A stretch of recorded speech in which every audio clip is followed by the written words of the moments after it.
Hello everyone, this is Darion GNB here, and welcome back to...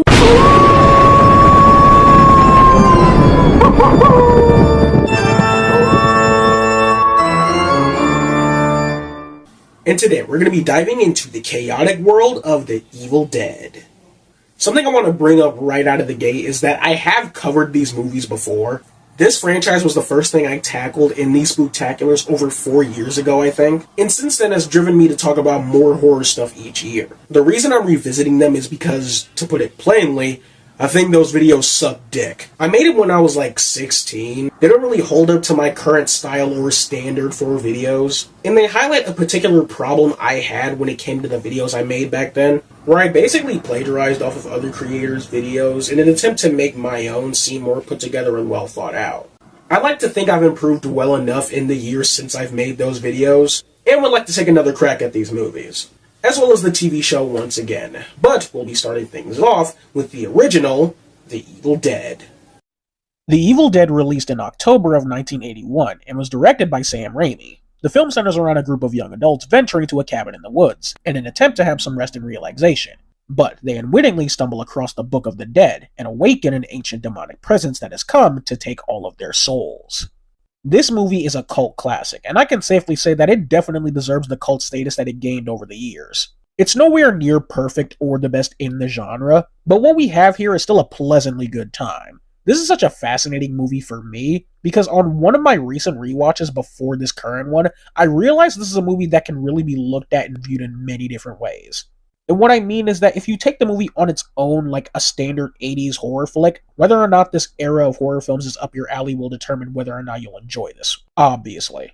But I feel like part of the reason why I love this movie so much is because of all the behind-the-scenes stuff. I probably won't go too in-depth with it in this video, but learning about all the shit Raimi, Campbell, and the rest of the crew had to go through in order to get this movie to the state that it's in makes you really appreciate how well it turned out. I can recognize all of that, but still point out some of the flaws the movie presents. It just kind of felt like on this recent rewatch that I was going back and forth with myself, where some of the things that were done and choices that were made could have been done or executed better, but knowing what the production was like for these guys, I often felt like cutting just a bit of slack for how it turned out. The story of The Evil Dead is a pretty straightforward one. This is almost as basic of a horror movie as you can get, but I think one of the things that gives this movie so much identity is all that has to do with the filming and directing.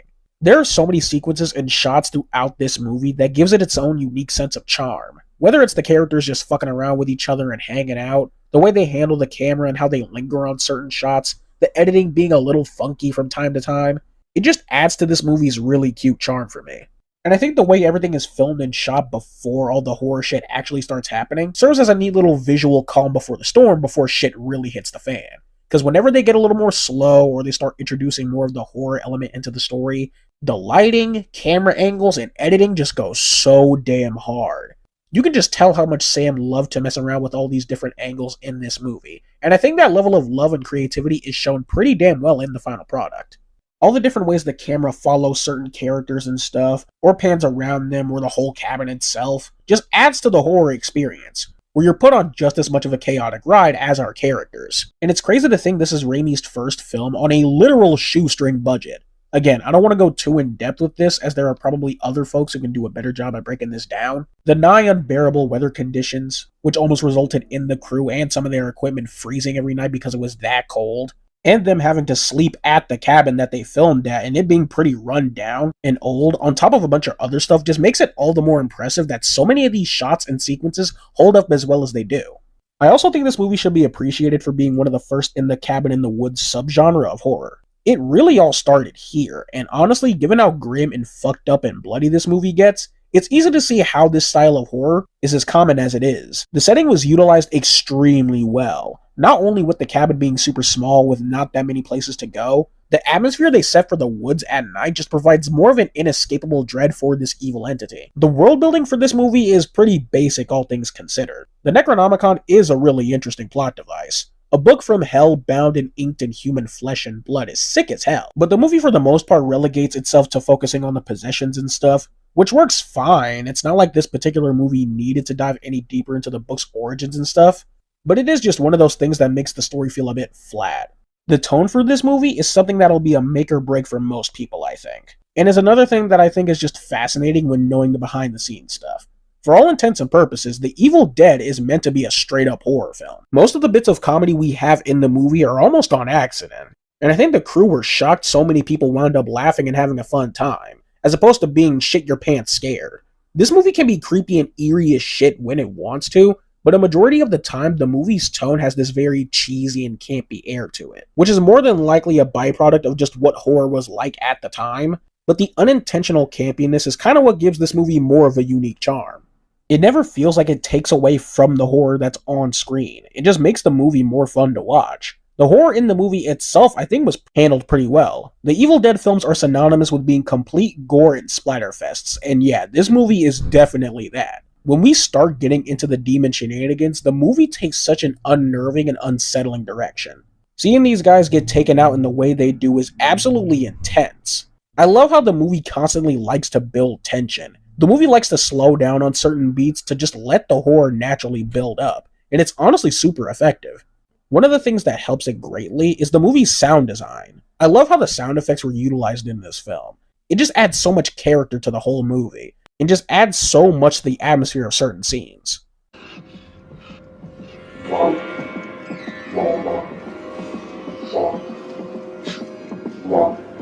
You can watch this movie and at the very least appreciate all the filmmaking stuff behind it, because it's insane how well some of this stuff holds up. The characters in this movie are honestly pretty goddamn basic. This is another example of it being just a standard horror flick, because the characters in this movie leave a bit to be desired. Nobody has that much going on for them individually, or anything that makes them stand out all that much. Scotty is just kinda the jerk of the group, and Ash is the kinder and more cowardly one of the bunch, and the girls kind of blend together in my mind. There really isn't that much that makes them stand out from one another.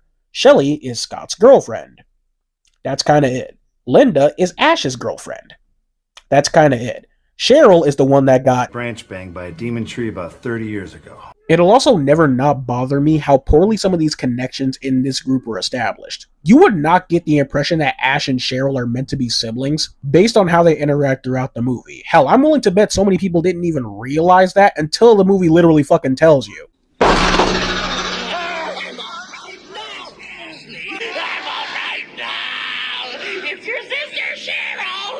I guess you can kind of take note of the fact that she's the only one of the group to call Ash by his actual name, Ashley. So I guess that can allude to them having a different kind of connection than the others. It just feels like making Cheryl and Ash related was a late addition made by the crew, but that could just be me. None of these guys have anything that makes them stand out aside from the basic traits I listed a bit ago. Which is so funny to think about for Ash Williams. Anybody who knows Ash knows him as the badass, boomstick shooting, chainsaw wielding, wisecracking destroyer of evil. But here, he's kind of just a cowardly dude. Which for me personally is always so fun to see whenever I rewatch this one. This Ash really is just doing the best he can, and I'll say he was pretty effective as a final girl. And before anyone says that, I'm classifying him as a final girl, because final boy doesn't have the same ring to it. As a character, he's pretty flat, but seeing how frantic and panicky he is, the dude throughout the entire third act is on the verge of losing his shit, and I think Campbell did a decent job of portraying that. The evil presence in this movie, I think, was really fascinating. The reason I didn't call them Deadites is because that name isn't associated with these things until the following film. But regardless, I love how creative they got with all of this, and how much they stand out from other horror monsters. The iconic POV of the demonic force tracking and stalking our characters will never not be cool, and the Deadites themselves are a ton of fun.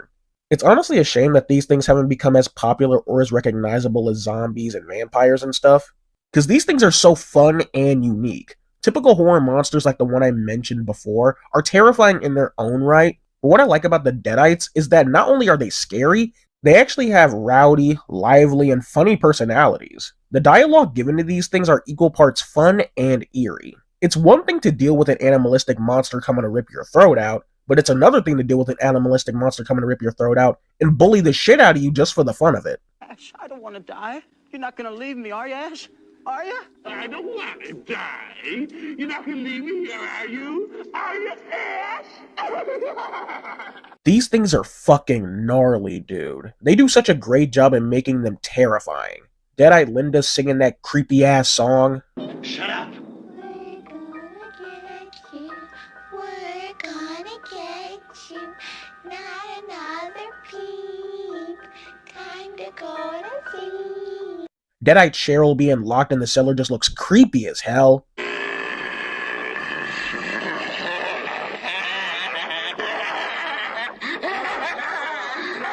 Deadite Shelly's bone-chilling scream.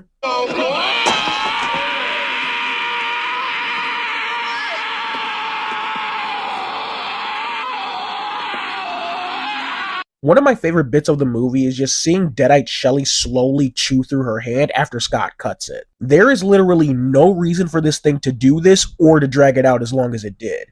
We know in the following installments and even this movie that these Deadites can be pretty strong. So it really just did this shit for the love of the game. I love these things, dude, and watching this one just irritates me more and more with how later films treat the Deadites. But I'll go more into that when discussing the other films. The performances in this movie aren't very good. Now, these performances aren't terrible, but like their characters, the cast leaves a bit to be desired. They just feel very bland to me. It doesn't really feel like these guys are trying that hard some of the time.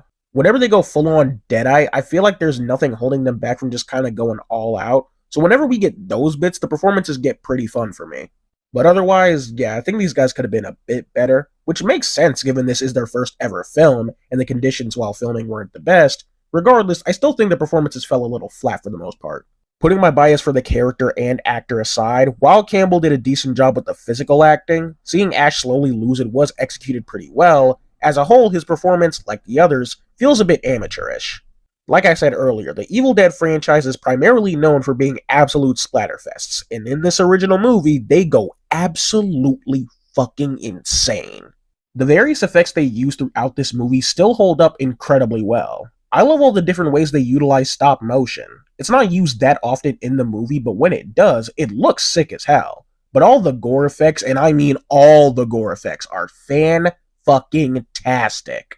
This is easily the aspect of the movie that holds up the most. The practical effects are absolutely incredible. From all the makeup effects for the Deadites looking really damn cool, on top of all the other shit they pull here. Ash gouging Deadite Scotty's eyes out, Deadite Linda tearing up Ash's leg, Cheryl stabbing Linda with the pencil, Scotty chopping up Shelly, the iconic shovel decapitation with Ash and Linda. I love the entire sequence in the cellar with Ash looking for shotgun ammo. Not only with the last few bits of his friends playing in his head just fucking with him even more, but the nonsensical and cartoonish amounts of blood they throw in here for honestly no real reason. The pipes, the light bulbs, the electrical sockets, even the goddamn walls start bleeding and shit. And while it is a tad ridiculous, it still does add to the horror atmosphere in a pretty cool way. The entire 3-minute sequence of Deadite Cheryl and Scotty just fucking rotting and decomposing looks absolutely incredible. Got grits oozing out of them. I don't know what that's meant to be in-universe, but it looks nasty as hell nevertheless. This entire sequence is just continuous bloody chaos, and while it can be argued that it's a bit gratuitous, I still got a kick out of it. My favorite bit of the whole thing has to be when the demon's arms pop out and rips him apart. I hope we see more insane shit like that in future movies, because it looks sick as hell. The gore and practical effects are absolutely spectacular in this film. I don't think there's much else I can say. The last thing I wanted to bring up was this movie's score. If watching all these horror movies from around this particular era has made me notice anything, it's that modern horror films really don't have as much fun zaniness to their score as I would personally like. I don't know what it is about the music in this film, the Nightmare series, or the Friday films, but all the music in these has just been so fun to listen to when watching. The chase music when Cheryl is running through the woods, the kooky and mysterious stinger when the cellar door opens, all the creepy little notes for when Cheryl's picking up the pencil or Linda transforms into a Deadite, or the hopeful music that plays when Ash seemingly survives all the chaos. I just think the music here is really good. Overall, The Evil Dead is a pretty fun time. Like I said earlier, it definitely deserves its cult status, as it's not as well put together as some of the other horror films from around that time. The cheapness and low budget really shows in some of the camera work and sets being used. Some of the cinematography feels a bit bland in areas, but with that, it does give the film some character, like I mentioned earlier. Even with some of the more bland-looking shots and angles and stuff, there are also just as many that look really good. You can tell after a while just how much fun they're having with the camera and all the shit they do with it. The very campy energy as well just adds to the film's enjoyment for me. The writing and characters are a bit flat, with the writing just leaving a bit to be desired, and the characters not being super memorable or interesting, and only being worth remembering because of the various ways they get maimed or possessed. I feel like the practical effects alone are enough to be worth a watch. If you are a gore fanatic and you haven't checked out this movie yet, you'll do yourself a service by correcting that mistake. Or if you know someone who's squeamish and you just want to see how strong their resolve is by putting this shit on, I'm sure it'll be fun. Well, for you, maybe not for them. As a whole, The Evil Dead is just a really fun movie. Evil Dead 2: Dead by Dawn released in March of 1987 and was again directed by Raimi. The film centers around a young couple venturing to a cabin in the woods for some rest and relaxation. Hold on, wait a minute. It's up to Ash and a bunch of others who made their way to the cabin to work together and survive the night. Otherwise, they'll all be dead by dawn. Evil Dead 2 is a very interesting sequel when looking at it compared to its predecessor. After the original movie had lots of folks raving about how fun and entertaining it was, Raimi then decided in the sequel they should just turn that camp dial up just a bit more, and now we have Evil Dead 2. A movie that serves as a neat little middle ground between the extreme horrific chaos of the original film and the more campy and cartoony elements of the following film. When I first got into this franchise, I watched all three of these back to back, and Evil Dead 2 was and still is my most preferred of the trilogy. I adore this movie to bits. We get just as much of what was fun from the OG film and so much more. Like I mentioned earlier, the gap between this movie and the previous was about 6 years, and while I often think about what this series would be like if these movies had came out closer together, maybe we could have had more live-action adventures with Ash and the series wouldn't be as niche compared to other horror franchises, but I think the gap kind of worked out better in the movie's favor, because in that time, Raimi and Campbell had both made improvements to their craft, and I like that it took them a while to tackle this series again. Something I always take notice of when this movie starts is the extreme improvements to the production quality, and that's mainly because the movie actually has a proper budget this time. The sets and effects used throughout this movie are pretty damn good, and I just love how much this movie liked to try and push certain things. I don't want to say anything in this movie is on the same level of as insane as some of the sequences in the last movie, but you can clearly tell there was a goal of just making this movie more than a simple cabin in the woods horror flick like the previous. And whether you think the execution of it was the greatest, you can at the very least admire them going in this direction and having all these crazy scenes and set pieces. The story for this movie is pretty much the same as the original. People stuck in a cabin dealing with possessed shit trying to kill him is once again the name of the game. This is something that's been a point of contention for the film for a while now, and it's pretty understandable. I can imagine people not being too favorable of the sequel going with the same setting and doing the same old shenanigans. But to me, I think this movie does enough on its own to set itself apart from that original film, in style, acting, tone, the characters, and set pieces. It provides a different enough experience for me that makes it stand out from the previous entry. You will not have the same experience watching Evil Dead 2 like you did Evil Dead 1. And even if the main gist is kind of just more of the first film, the movie still does enough to make itself stand out and apart from other Evil Dead films. That leads me into talking about something interesting about this movie, or rather, the history it has. When this movie was originally released, there were a lot of people that would debate whether or not this movie was a remake of the original or a legit sequel. Let's be real here, it could very easily qualify as a remake of the original. It does lightly retread all the stuff that happened there, and the rest of the movie is literally just following what happens after the evil force hits Ash in the face.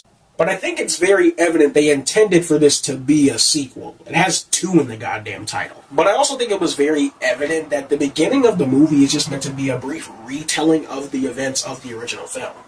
And when we get that shot of when the evil force hits Ash in the face, is where we pick up right after that first movie. I always feel encouraged to share this clip of Campbell in an interview, because when I watched it, I had the biggest, yeah, no shit reaction.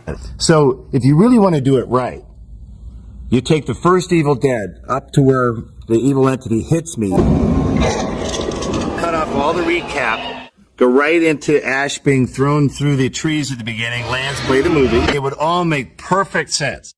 I promise I'm not trying to sound like a smartass. I just always figured that was the obvious route that they were going for. The way the recap and everything was done does leave me with a few nitpicks, however. It's bothered me for a while, whether it be other material like comics, some of the games from way back when, or even bits of the TV show. It just feels like they highlight Evil Dead 2 and Army of Darkness and just ignore some of the stuff from that first movie. Whenever we get recounts of what Ash went through in the cabinet, it mainly focuses on just his connection with Linda. Which isn't bad, but I think it's just more tragic and sad when taking into account his sister and his other 2 friends succumb to some horrible shit as well. And I'm aware this was done mainly due to all the rights bullshit that has to do with almost every movie in this franchise, but I almost always kind of wish they brought in other actors to play Ash's friends and Cheryl, but the route they went with definitely worked better for this particular story in Evil Dead 2. It keeps things simplified and doesn't let the sequence feel too overcrowded. That said, the story does elevate certain things in terms of the lore behind the book and stuff. It's not much, but the opening sequence going over the history of the book was pretty neat. They also add in some stuff in relation to Ash, which I'll get into in just a bit. But the tone in this movie, like I said, still has some horror elements, but with a little bit more of that campiness squeezed into there. And I'll say, I think the more comedic tone really worked out for this movie. Almost everything in this movie is so goddamn weird and wacky, and I love it. I appreciate Raimi going in this direction because it really makes this movie stand out. The classical Three Stooges sort of gag humor that is injected all throughout this movie works surprisingly well. I really like it because it just feels more thought out and intentional. Like I mentioned earlier, most of the comedic element of that first movie was accidental. So Raimi going in with the idea of just playing more into that, I think really worked out. Because these gags and sequences have become synonymous with Evil Dead. And I still think they hold up as being pretty hilarious. Ash trying to fight off his possessed hand, Ash's hand trying to kill him, Ash thrashing around Linda's head, all the furniture and objects coming to life in a big bout of psychotic laughter. That alone was one of the scenes that made me love this movie. Because it's just so surreal and wacky. That deer head still freaks me the fuck out though, I don't care what anyone else says. The movie isn't afraid to not take itself seriously, even if it still tries to implement a decent amount of horror elements. The horror element in this movie is handled decently well. The movie still has some intense and eerie moments, but it's not really the focal point like in the original. My mind automatically goes to the first reveal of Henrietta. I always liked how the tape slowly builds up the tension, with Professor Noby going into his findings with the book, what it did to Henrietta, and what her current fate now is.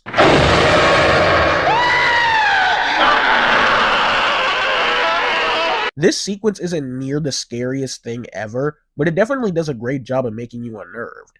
The big decomposed body, the slow meticulous walk, and that creepy ass voice. Open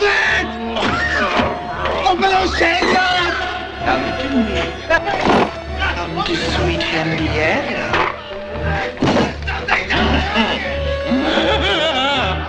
And the entire transformation bit looks absolutely nuts. The horror element in this movie probably won't blow people away or leave you quaking in your boots, but like the first film, when it hits, it does hit. Also like the first film, this movie is really light in terms of interesting characters with depth and story arcs and such. There was a long stretch of the movie where it's kind of just Ash fucking around at the cabin, just trying to survive whatever comes his way. The movie adds 6 new characters to the mix. The Nobys, Annie, Raymond, and Henrietta, Annie's boyfriend Ed, and the hillbilly couple Jake and Bobby Joe. And they're all pretty freaking boring. Professor Noby, other than being the voice on the tapes that awaken the demon, appears in this film as a spirit that basically tells our heroes what to do to get rid of the evil entity. That's honestly it. Annie, the daughter of the professor, really doesn't have anything pertaining to her character that's all that interesting. I mean, I guess she had a neat little dynamic with Ash, but there really wasn't much. Ed kind of just existed. Bobby, Joe, and Jake were just kind of annoying for me, especially the latter character. It's not like they're insufferable, they each have funny moments here and there, but ultimately don't add much. None of these guys really have anything for me to latch on to. Most of the movie is kind of just built off the back of Ash. He and Bruce Campbell carry most of the movie for me. That long stretch of the movie I mentioned a bit ago, where it's mostly just Ash, is actually among my favorite bits of the whole movie. Seeing Ash slowly lose his mind in all these crazy different ways, seeing Bruce Campbell get pretty wacky with the subtle facial expressions, not to mention the stunt work that was involved with a lot of the bits here just being really well done. The movie does decide to add a bit to Ash's character, which I think is greatly appreciated. They level him up from being just a guy and over the course of the movie, make him into a more badass and resistant fighter. I love how with all he's gone through up to this point, he plays the more level-headed one of the bunch, able to take what he's learned up until now and apply it to their current situation. And this really is the birth of the Ash Williams people know and love. The character won't reach the peak of his evolution until Army of Darkness, but I love just seeing how much this Ash improves from the last movie. They also throw in the notion of Ash being some sort of chosen one, who's destined to rid the world of evil. And I'm sorry, but I've just always loved this little gag here. They call this man the hero from the sky. He was prophesied to have destroyed the evil. Didn't do a very good job. What's wrong? Felt like someone just walked over my grave. Making Ash the savior of humanity was such an interesting route to take the character. and one that's paid off greatly in the following installments. But in this movie in particular, when having that in the back of your mind, it makes watching Ash's evolution throughout the movie that much cooler. Like we're seeing the legend come true right before our very eyes. I don't know what shit Raimi, Campbell, Tappert, or whoever were smoking when they thought of giving Ash a chainsaw hand and a double-barrel shotgun to slay possessed freaks with. But I'm very much hoping they have some to share with the rest of the class, because holy shit, this is freaking cool. Random tangent, so feel free to skip ahead, but I also kind of forgot to mention this when I talked about the first movie, so I guess I'll just bring it up now. I think the Kandarian dagger's design peaked in the original film.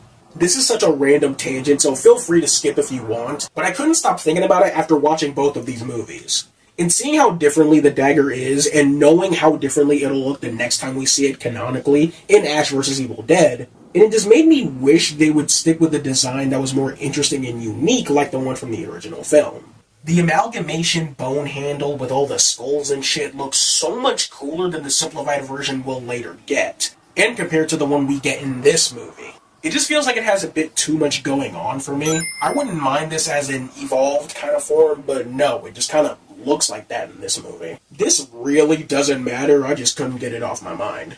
I think Ash in this movie is the best he'll be written for the whole trilogy. Because while I like Army of Darkness Ash, I enjoy how he's written here just a bit more. Mainly because this Ash kind of just feels like a nice mix of what we had in the first film, and what we will get in the next one. Evil Dead 2 Ash still feels pretty down to earth, and just a guy who's trying as best as he can like in the OG movie.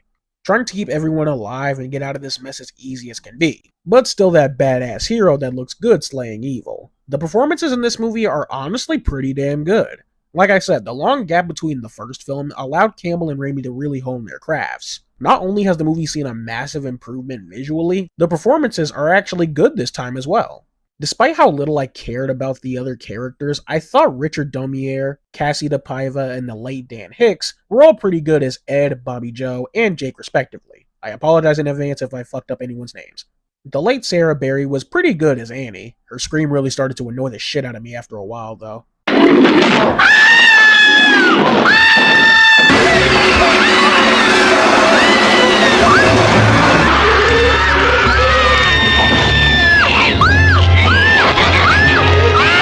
Sam Raimi's brother, Ted Raimi, playing Deadeye Henrietta was absolutely spectacular. But the undisputed star of this whole thing was of course Bruce Campbell. Like I said, he carries so much of this goddamn movie. He really elevates so many of these crazy and wacky sequences with his performances. From all the crazy stunt work, to the bits where the character is extremely vulnerable, to when he goes full badass when dropping one-liners and shit, he kills it every time. It's always so nuts going from that first movie and jumping to this one, and seeing Bruce inject so much charisma into Ash's character. And it goes a long way to make him likable, especially if you just thought he was a nothing character in the first one. The performances all around were just really solid. Like its predecessor, this movie has some really good looking effects as well. Nothing in this movie gets as crazy or intense as far as gore is concerned, especially compared to that first movie. That's not to say the movie doesn't go all out with the blood and stuff. They do not shy away from drowning Bruce Campbell in blood any chance they get. But they never reach the gory heights of the last film for me. That said, the makeup and practical effects look phenomenal. I love the way they did the Deadites in this movie. I'll reiterate again, this is what Deadites should look like. These absolutely horrifying, monstrous things with contorted features and jagged teeth. Ed's Deadite design is what I come to expect. It just looks so damn cool. Deadite Henrietta as well looks incredible. The movie uses stop motion a handful of times, mainly to depict certain movements with Ash's hand, or for Deadite Henrietta's little monster transformation, as well as some bits of the action, and this is where the quality dwindles for me just a bit. It really does stick out when they lean heavy on stop motion and green screen whenever they do use it. One could say that, like the original, the kinda cheap look adds to its charm. I partially agree with that, but considering how much this movie improves upon the first one, I'm a little less inclined to hold it to that same exact standard. This is still a movie from the late 80s, so of course not everything is going to hold up perfectly. It's not even like these bits are terrible, it's just extremely noticeable compared to how many other great effects they have in the movie. The kills we do get in this movie look pretty alright. Again, the gore isn't as intense, but the movie still does a good job with some of the deaths here. Jake getting ripped apart by Henrietta is memorable, not because of any particular effect, but because the visual of just seeing all the blood spray all around as Annie tries to hold on is freaking insane and hilarious. The not tree rape scene as a kill is mainly memorable because of the transition. Yeah, this movie is pretty light on kills, but it's very evident that's not really what it's going for. The entire climax of the movie was cool as shit, by the way. The trees coming to life to destroy the cabin, seeing the evil entity in a physical form and it looking like this is very fitting.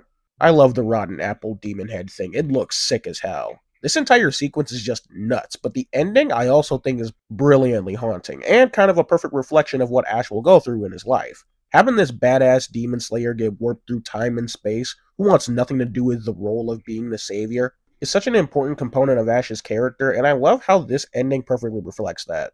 Overall, Evil Dead 2 was a frickin' blast. The reason I called this an interesting sequel earlier is because this typically is the kind of sequel to a horror movie that would put me off. Having a movie that takes itself somewhat seriously and gives us deep and intense kills and gore, and in the follow-up going with a more comedic and slightly action-oriented venture, would normally have me complaining like how I do in my Friday and Nightmare videos. However, with Evil Dead, it always had a charming amount of camp to it. So Raimi leaning more into that with the sequel isn't super unfitting. The slapstick comedy in this movie continues to be charming and funny for me. Despite the movie being light on gore, all the various effects that were used still look pretty good. Not to mention the cinematography, performances, and stunt work being leagues ahead of the original film in quality. The character of Ash receives a very much appreciated evolution, keeping that down-to-earth feel from the original movie, but still making him cool, confident, and competent. The movie is so much fun, with all these crazy and out there sequences and set pieces around the corner. It's honestly impossible for me to be bored whenever I watch this. I didn't mention it earlier, but the evil force chasing Ash was incredible. All the bits with Ash's possessed hand were great. The fight with Henrietta was really cool. Honestly, any bit of Henrietta in this movie is cool as hell. Like I said, it's very light on interesting characters and storytelling, and most of this movie can be seen as just more from the first. But I also think it does enough to make it stand out as its own separate experience from the original. Evil Dead 2 was just really damn good. Now we can follow the character of Ash out of the horrors of a cabin and into a world of nights and horrors with Army of Darkness. Army of Darkness released in February of 1992 and was again directed by Sam Raimi. The film centers around our hero Ash getting warped back in time to the Middle Ages, where he must fight legions of the evil dead in order to get back to his own time. This movie I absolutely adore. This is still to this day the most unique and out there part of this whole franchise. Gone are the days of facing mind-bending, blood-fueled chaos in a cramped cabin in favor of a more fantasy adventure film. Like with Evil Dead 2, on paper this is usually something I'd be kind of against for a franchise that up to this point has been predominantly horror-centric. But also like Evil Dead 2, it does still kind of feel like a natural evolution from where the previous entry established its tone. From the start, this franchise was somewhat goofy, but with each installment, it's turned up just a bit more, to the point where this movie is just a full-fledged comedy. Like I said, I love this movie to bits, but in the last couple of years, I've kind of been going back and forth with myself on whether I like this movie more than the original Evil Dead film. And that's mainly because I'm more of a fan of when this franchise leads more towards horror. That's why Evil Dead 2 is my favorite of the franchise, because while it gets pretty wacky and goofy, the horror vibe isn't really lost. With this film, it's almost a complete switch of the genre. The reason it's such a back and forth thing with this movie and Evil Dead 1 for me, other than what I previously mentioned, is because I think it's clear that this is the better made movie. From a production standpoint with the cinematography, sets, and performances and stuff, it's made far better than the original film, and that's kind of why I go back and forth between the two. This movie gets extra points from me for having the most unique story of the trilogy, though. The story for the last two films were extremely straightforward. In this film, we're thrown into a whole new setting with a whole new vibe to it. Moving from the horrors of an isolated cabin to a full-on fantasy adventure is, again, a weird direction for a horror franchise. But I honestly welcome the idea of switching up the formula in this fashion, because where else could you really take the story after those first two films? The first two movies centered heavily around the cabin aesthetic, and I think it's neat Raimi wanted to go really out there for the third installment, putting us in a time where the terrors of the Necronomicon and the Deadites are a somewhat common occurrence, and seeing all the ways these different characters try to navigate it, while minor in the grand scheme of things, is still pretty interesting. It's also a nice little excuse to not give us the whole retread of characters trying to convince others of the horrors that may or may not befall them. No, everybody is on the same page with this shit, and I thought that was neat. You'd think them being set in the Middle Ages with knights and castles and stuff wouldn't allow for the horror that was used in the previous film to translate very well, but I think it worked fine enough. This really isn't a horror movie, so nothing in here will be all that scary, but they do make the threat of the Deadites and demons and stuff feel like something that should be taken relatively seriously.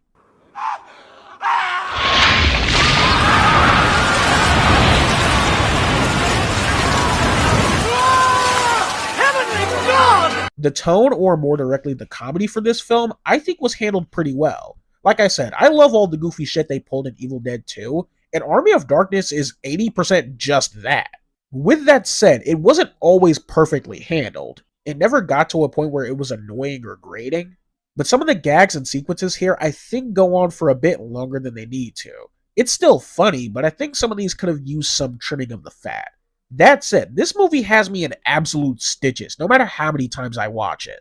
Ash fighting the mini Ashes, Ash fucking around with the 3 books, Evil Ash growing out of regular Ash. This movie is just a straight up live action cartoon at some points, and I love the hell out of it. In my humble opinion, this is an aspect of the Evil Dead franchise that is almost just as important as the horror and gore stuff.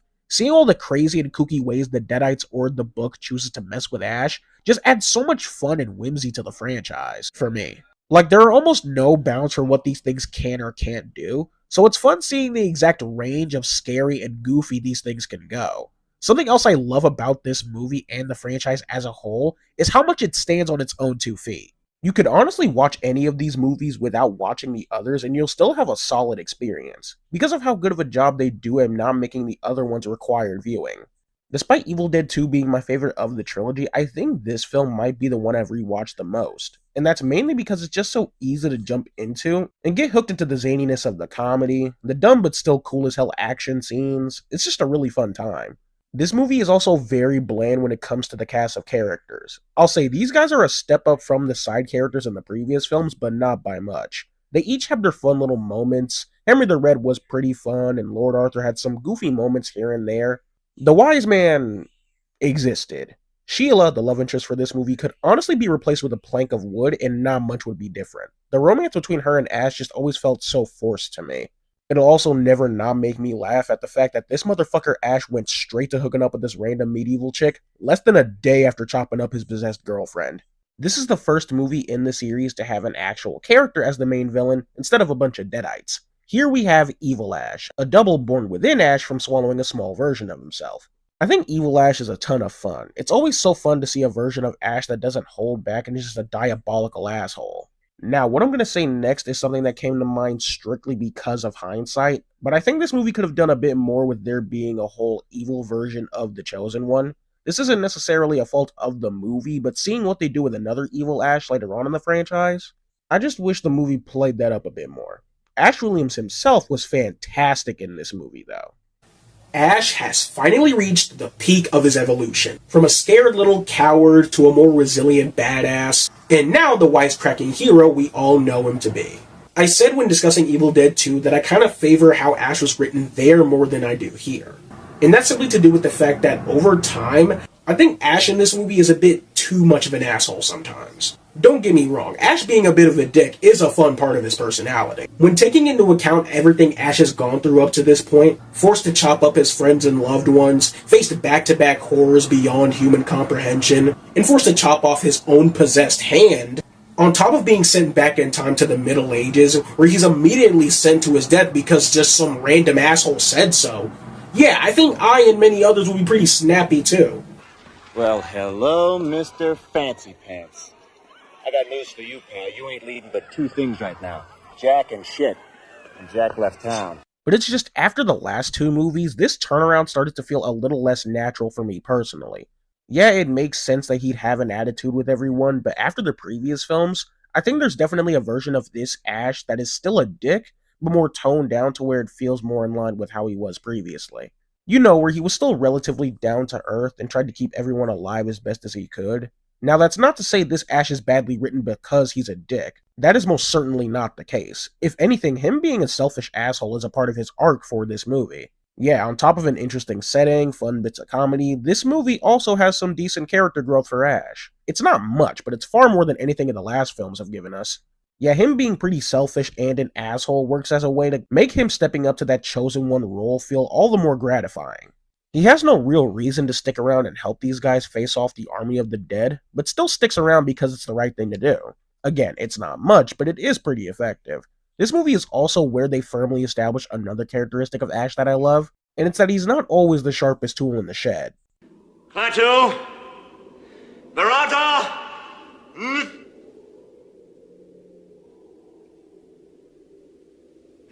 It's an N-word. It's definitely an N-word. It's definitely an N-word. What I love about Ash is that for as charming, funny, and badass as the guy is, every once in a while he'll catch you off guard and remind you that, yeah, this guy really isn't that smart, huh? It's not a prevalent thing for this movie, but it is used greatly in Ash vs. Evil Dead, and I just love that this movie implemented that. The performances for this movie were all honestly pretty solid. There's really not much for me to go into with this, but I just think Embeth Davidtz, Marcus Gilbert, and Richard Grove did a decent job as Sheila, Arthur, and Henry. Campbell does a fantastic job doing double time as Ash and Evil Ash. Ash going from the last movie has a lot more attitude and is pretty wisecrack-centric, and I think Campbell did a fantastic job delivering on that front. And for Evil Ash, I love how much he injects the charisma of regular Ash, but with an added mischievous flair. It's really fun.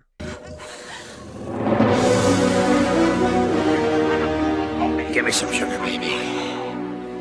The effects used in this movie look absolutely fantastic. Nothing in this movie is very gore-centric, but all the effects that are here look really good. All the stuff they do with the skeleton army I think is very charming. Using a mix of practical and stop-motion effects to bring these guys to life just looked really cool to me. The makeup for the few Deadites that were used in the movie still look pretty good though, especially Evil Ash. Having this weird mismatched design with the skull crown, red cape, and exposed and protruding jaw just looks incredible.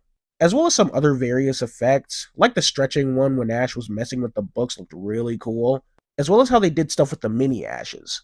The effects used just looked really good in my opinion. Something I think that's worth noting is how action-oriented this movie is. Evil Dead 2 dipped its toes into that area with the Ash and Henrietta fight, but almost from the start, they make this movie out to be a bombastic action romp, and I think all of it was handled pretty well. The fight in the Deadite pit is equally hilarious and cool, with a lot of the stunt work being really good, and the pit itself being used in cool and creative ways.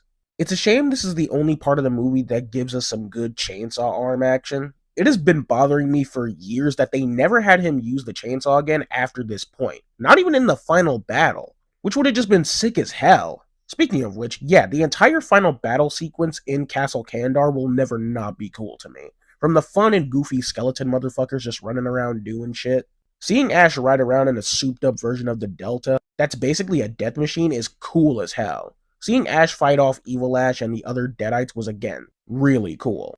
Yeah, the action in this movie just kicked ass. It's not some of the best you'll see, but it is plenty entertaining. If there is one problem I have with this movie, it's how much it holds itself back. For an R-rated movie, this seems extremely toned down. I'll be honest and say I often forget that this movie is rated R, because it never really makes that much good use of the rating. We get one big blood show in the whole movie, and it was that clip I showed a bit ago. Other than that, we see some bits of blood here and there, but it really doesn't hold a candle to the previous films.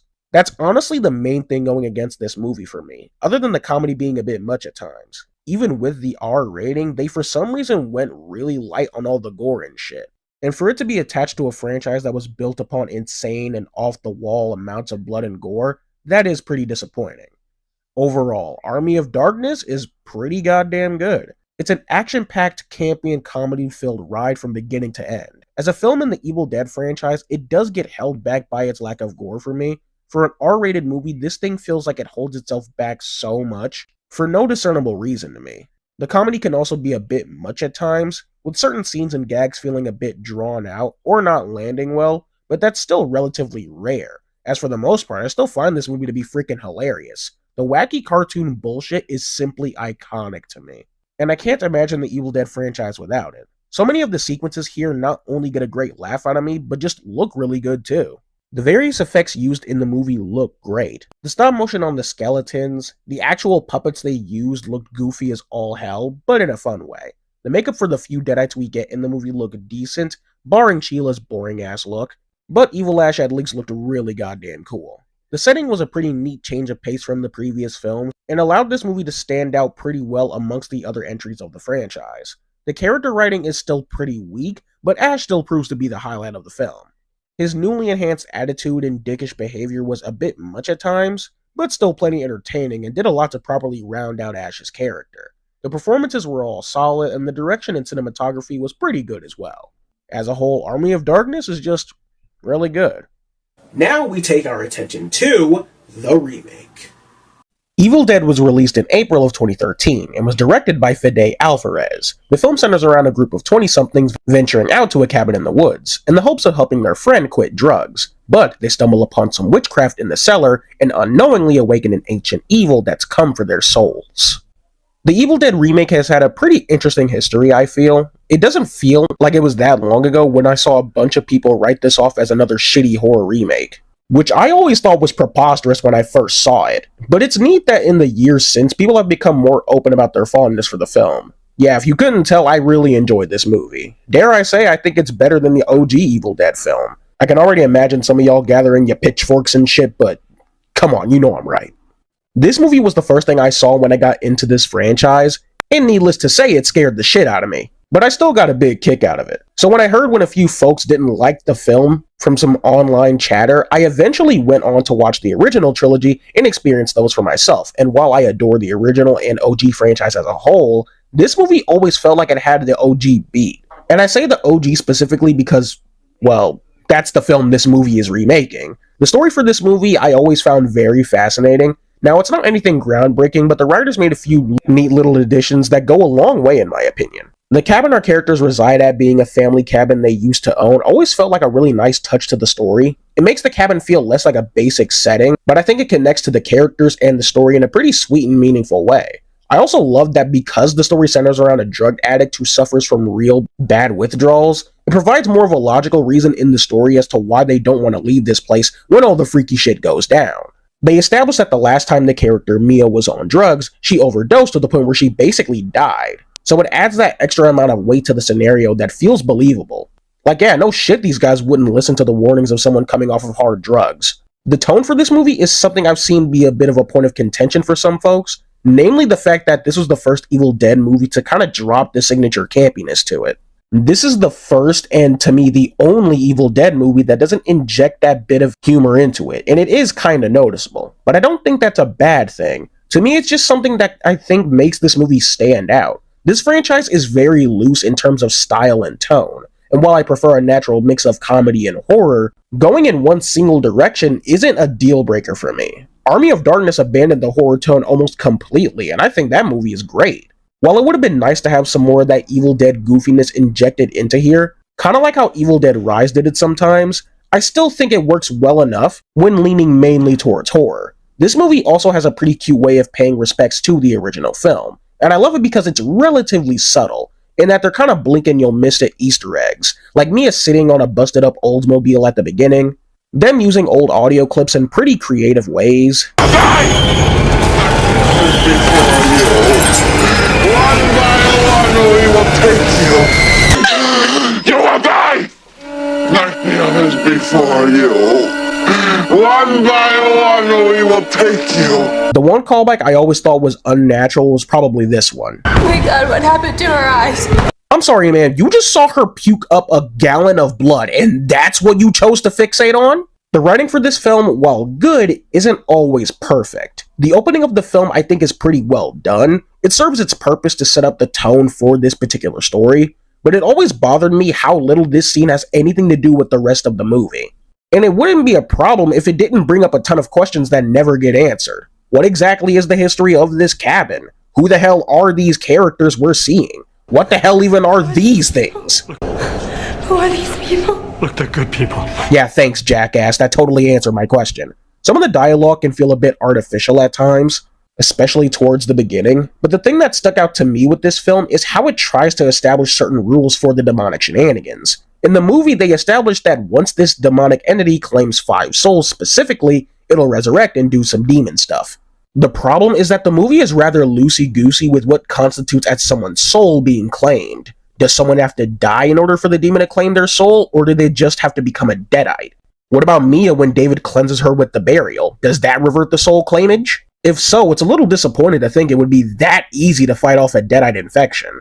Another thing that makes it more confusing is the fact that after Mia got cleansed and David dies, which still pisses me off, but I'll talk about that later, apparently that constituted as enough souls being taken for the demon to pop out. Which doesn't make sense. Unless Homegirl from the beginning counted as one of the 5 souls, but if that's the case, shouldn't the demon have popped out way sooner? What's even the time frame for how the demon can achieve this?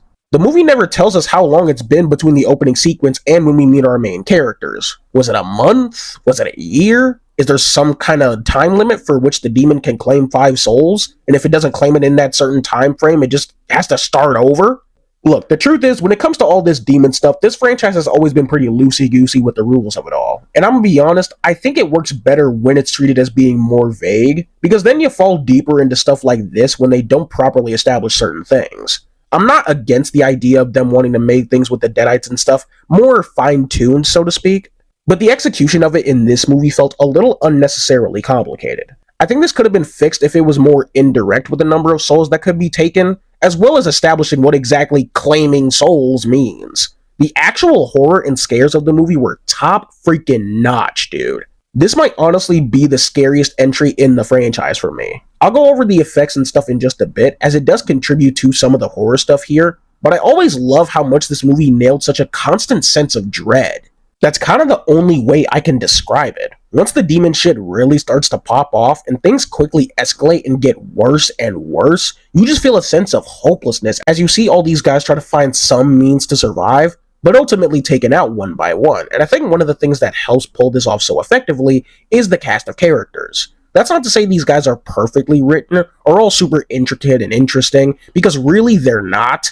But they are up to this point, till Evil Dead Rise, that is, the only Evil Dead film that has a predominantly well-written cast of characters. The supporting cast in all of the previous movies were all just some variation of okay. With each following film, they become more entertaining, but nothing to really write home about. All of these guys here and the connection they have, even if executed a bit roughly at points, feels genuine, and that is partly due to the performances, which I'll get into in just a bit. To go over our supporting cast before we get to the main guys, Natalie, David's boyfriend, is easily the weakest link of the bunch here. She has the least presence as a character, and for the most part, it kinda just stands around until all the demon shit kicks off, which could have worked in her favor considering she is the newbie of the whole friend group here. Putting more of a highlight on that could have helped her stand out at least a little bit more to me, but as it stands, she was just pretty forgettable. Olivia, I thought, was relatively interesting though. Nothing outstanding, but I just like how she's the most level-headed one when it comes to Mia's situation. I'm talking about the drugs, not the freaky demon shit, by the way. And she seems like a good and supporting friend, but otherwise, yeah, she was alright. David's friend Eric, I've had a love-hate relationship with for a while when it comes to this movie, because while I think he's well-written and has a decent dynamic amongst the other characters, he's probably one of the dumbest motherfuckers I've seen in a horror movie. And I don't talk about this kind of stuff a lot in these videos because it's kind of just a part of the genre, and I'll mainly bring it up when it becomes really bothersome or it just doesn't fucking make sense.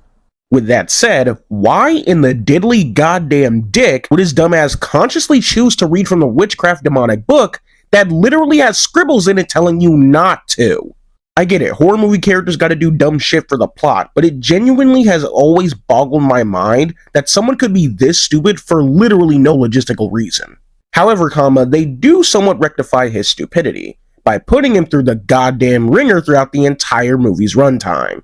I won't go too in depth with this stuff just yet, but this dude is just getting absolutely fucked the entire movie, and the funniest part is he's not even that bad of a guy. He's a bit of a dick sometimes, but given the circumstances, you kinda get it. So the movie puts him through absolute hell just for being a complete dumbass. Alright, Eric, I know you're going through a lot right now, but I gotta ask you something before you go. Now, is this ass-kicking better or worse than the one you got from Kingpin a couple months ago? Eric? David and Mia are the absolute heart of this film, and I love the two to death. One of the reasons it was disappointing that Ash and Cheryl didn't feel much like siblings, on top of the fact that it just made the dynamics feel a bit more bland, is because of how well the sibling dynamic was done with these two here. I think the story between these two is really sweet and tragic. You can tell they care about each other a lot, but David's absence has really estranged the two. and you can see how much they, especially David, try to mend what little connection they've got left. This isn't some of the most profound storytelling ever, but for a horror film like this, especially in the Evil Dead franchise, I can't help but appreciate all the stuff they did here. Like I said earlier, it always pissed me off whenever they killed David, and I don't mean that from a writing standpoint. I think it works well enough for the story, because they did a good job at letting the audience draw some kind of connection with him. So when he died, it was actually devastating. At least for me it was. I remember always being pissed that Mia at the end kind of took the spotlight away from David, who was at this point the main character for most of the movie, but with a few rewatches, I grew more accepting of it. Seeing the demon that tormented and tortured Mia throughout the runtime going head to head with her was very satisfying. I'm not going to pretend like these guys are some of the best written characters ever, because truth be told, I don't think there's that much that stands out about them individually. But their connection within the story is very well done, and get you to care about them a great deal. The performances in this movie were honestly all pretty good. Jane Levy, Shiloh Fernandez, and Lou Taylor Pucci, I hope to God I pronounced his last name right, were probably the biggest standouts for me as Mia, David, and Eric. Jessica Lucas and Elizabeth Blackmore were okay as Olivia and Natalie respectively. But this wouldn't be an Evil Dead film if it didn't have some batshit insane blood and gore. And oh my fuck, the effects used in this movie are a frickin' godsend. This is still to this day the most bloody and gruesome Evil Dead film. Yes, it still has Rise beat. Not too dissimilar from the original Evil Dead film, I think the biggest thing this movie has going for it is its gore and effects. And also like the original, it utilizes spectacular practical effects. Firstly, I gotta go over the Deadites, which, while the look for the Deadites work for this film, as a part of the Evil Dead franchise, these are so goddamn dull and lame compared to the OG franchise's look for them. With that said, the actual makeup and effects used for all of them look incredible. As bland as these designs are, they're freaking terrifying. And that's not even talking about the ways they mangled themselves up throughout the movie. Deadite Natalie with her face shot up with a nail gun looks sick as hell. Deadite Olivia slicing her face up with the glass is just gnarly as fuck. Something else I notice about these Deadites is how mean they are. Now, the Deadites have always been dickheads, callously tormenting and torturing their victims and whatnot, but in the OG franchise, some of the taunting had a playful and teasing vibe. These motherfuckers here just go straight for the jugular. Why don't you come down here so I can suck your cock, pretty boy? Mia, you fucking idiot! Your little sister's being raped in hell! Like I said earlier, the effects and gore contribute to a lot of the horror here. So many of the sequences here are just so visceral and intense. Deadite Mia licking the box cutter, Natalie cutting her arm off. It's funny that there are two main characters in this movie that had to dismember themselves now that I think about it. And the effects on both, especially Mia's, looks gnarly as hell. And all the shit Eric was put through was freaking nuts. Getting his face and eyes stabbed with a needle, stabbed with a big ass shard of glass, shot up with a nail gun, had his hand split in half with a crowbar. Holy shit, dude. Even the bits of visual effects they use, whether it was the Deadeye getting burned at the beginning, or how they did several shots with the blood rain in the climax in general is just sick as hell. The blood rain was such a cool fucking thing to use for the end, and while I think the main demon's design is a little too basic for my taste, seeing Mia screaming around and try to evade it was intense as hell. Getting sliced up with the machete, having to tear her hand off like I mentioned earlier, and that final blow with the chainsaw will never not feel so goddamn good. Based on this motherfucker!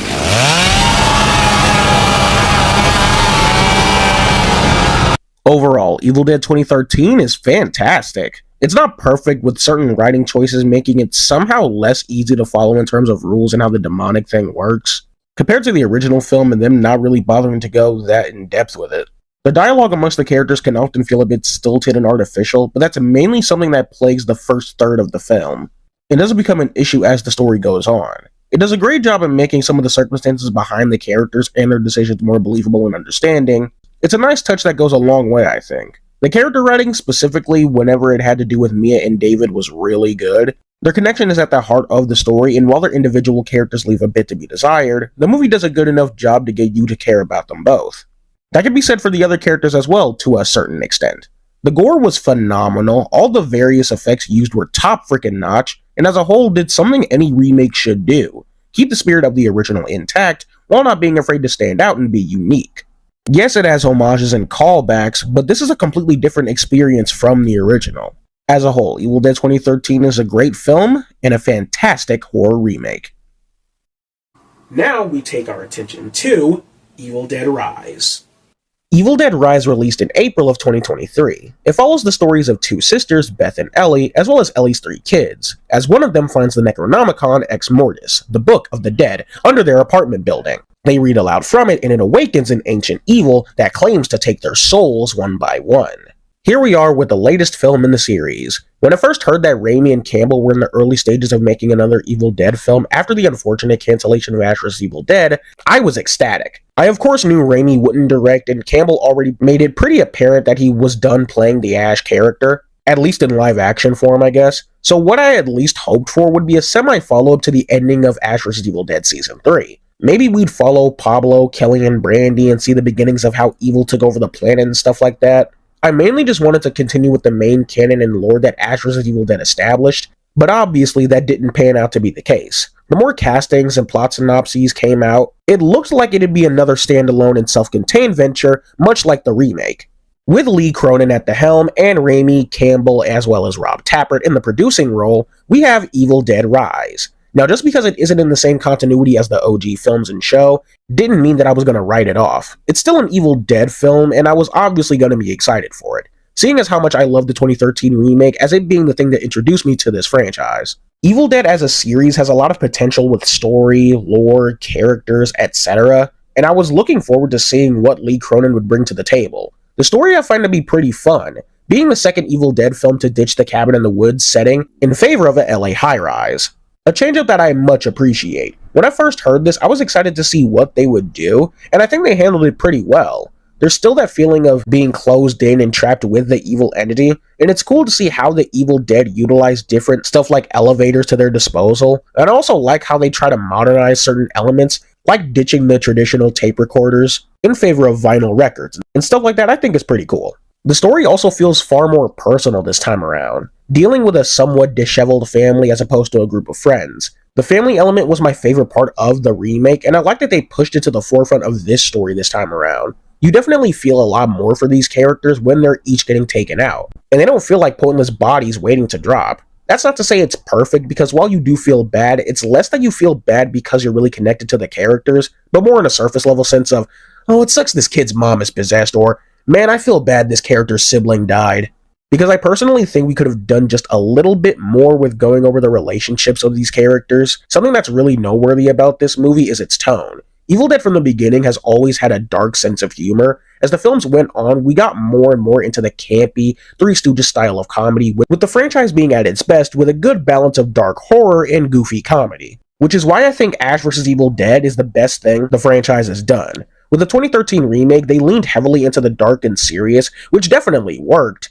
But I still think Evil Dead kind of needs that balance to keep itself unique. Which, even though this movie doesn't strike the perfect balance, I'd say, it still knew when to have fun. It's not anywhere near wacky slapstick comedy, but the movie really knew when it could have fun, as I saw myself laughing way more than I initially thought I would. It almost feels more in line with the first Evil Dead film, though some of that movie's charm and humor was, like I said earlier, accidental. It's nice to see that this movie wasn't afraid to lean more into that side of the series, even if it is a little subtle. And of course, the main thing people come to Evil Dead for is the over-the-top blood and gore, the carnage candy that is synonymous with this franchise, and of course, Evil Dead Rise delivers all the carnage candy.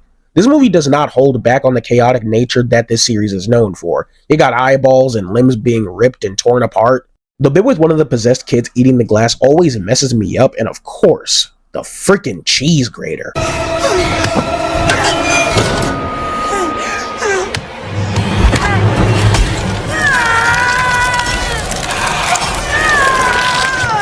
That shit still messes me up. It doesn't exactly get to the same level as bloody as the 2013 film, but it is without a doubt a bloody good time.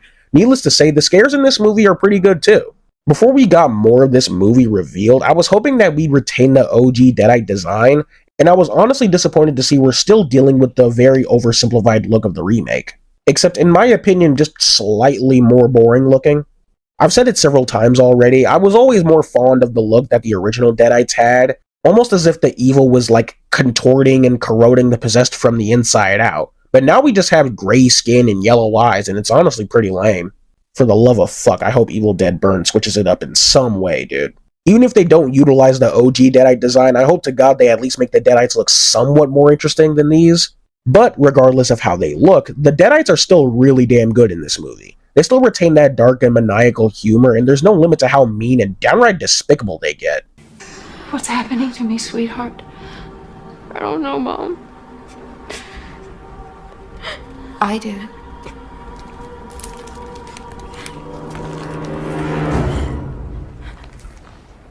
I'm free now.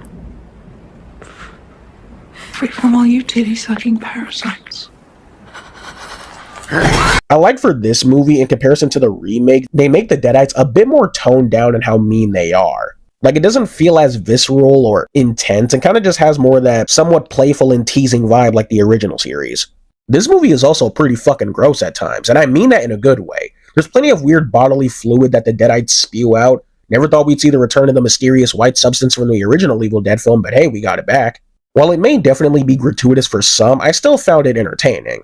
This movie also makes an attempt to add more to the overall Evil Dead lore, which I'm kind of mixed on. Lee Cronin mentioned that he avoided watching Ash vs. Evil Dead seeing as he wanted to kind of do his own thing, which I definitely respect, but with that show as well as the Evil Dead game, trying to do a bit more work in cleaning up the lore of this series, I would have wanted this movie to follow in those footsteps at least just a little bit more, because this movie tries to add in the notion that not one, not two, but 3 different Necronomicons exist. Cronin directly pointing to that scene in Army of Darkness where Ash was in the graveyard with the 3 books. To this day, I'm honestly not sure if I'm that big of a fan of this idea for the Necronomicon. I very much prefer the idea and notion of all the evil in the known universe being housed within this singular item, rather than there being 3 volumes of it, but that's just me. I'm glad there was at least some attempt to add something new to the wider mythos, but I don't know, I'm just not that big a fan of this. Side note though, I do dig the look for the Necronomicon in this movie. I like the weird veininess to it, and the teeth lock is really fucking cool. But why are they so insistent on not giving it the face? I don't think I mentioned it earlier when talking about the remake, but it's crazy to think that for 2 of these newer movies, they for some reason decided to get rid of the Necronomicon's arguably most identifiable feature, that being the face. Not even the freaking game gave it a face, what the fuck? I also don't like when there's an attempt to tie in the stories of all these characters, being Ash, Mia, and Beth, etc.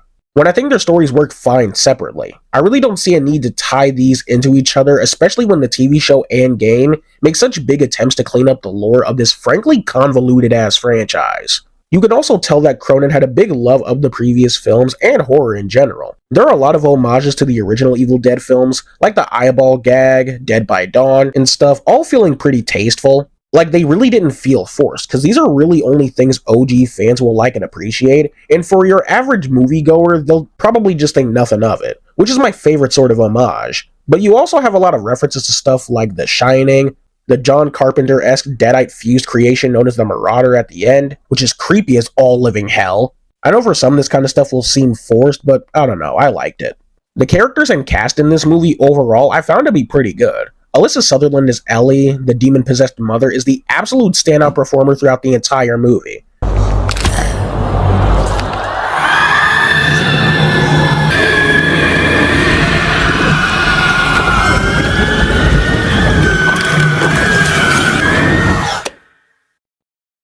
She's creepy as shit, twisted as hell, and definitely shoots her way up to be one of my favorite Deadites in the franchise. Beth, played brilliantly by Lily Sullivan, serves as our main final girl, and I enjoyed her quite a lot. Her story throughout the movie is her learning about the intense world of motherhood, as she tries to keep what's left of her family alive, and I found it to be pretty enjoyable. I feel like we could have done just a bit more of showing her connection to the kids, so that we can care more on a personal level, but overall, I thought it was serviceable for the plot of this film. The kids I thought were all fine. The big standout was the little girl, Nell Fisher, who played Cassie, who I didn't expect to come out liking as much as I did.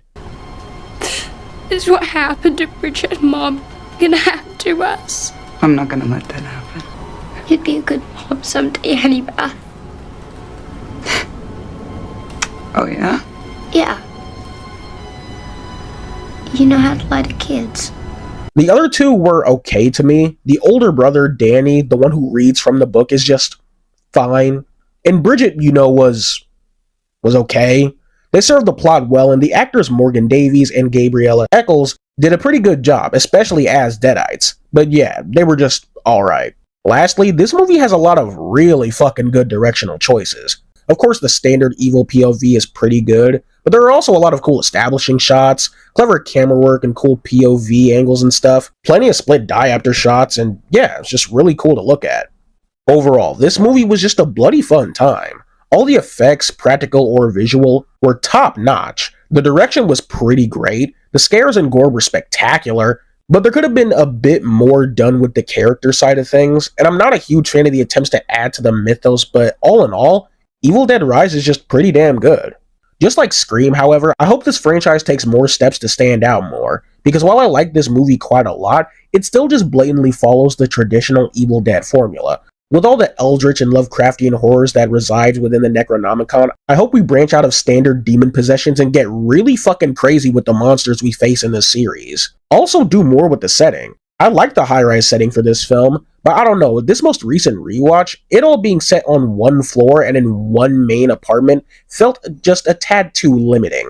Like maybe having an Evil Dead film set in a police station, a high school, an insane asylum, something like that would be pretty cool. Or set in the ancient past or in the far future. We still have yet to have a Mad Max or post-apocalyptic style Evil Dead film. We've been blueballed by that shit twice already. Just give it to us for Christ's sake. I just think this franchise can and should do more, whether we see Ash's story continue or not, because it's just oozing with potential. Like, and I'm sorry to keep this dragging on for so long, but Evil Dead has great potential to be an amazing anthology franchise. New movie, new setting, new cast, and just go buck wild. You can also do stuff like carrying the story of Ash, Kelly, Pablo, and Brandy in animated form, like what's rumored to be working on right now. Alright, now I'm just tossing ideas around because I can't stop thinking about it. Let's wrap this up. And with that, we have the Evil Dead franchise. I'm glad I went out and finally redid all of these so those old videos don't haunt my dreams forever. Alright, I'm only being a little dramatic, but seriously, it was fun going back through all of these just so I could have an excuse to yap about them again. So, with all that said, if you agree or disagree with anything I've said in this video, let me know right down there in the comments below. Also, be sure to like, subscribe. This has been Darion GNB, and take care.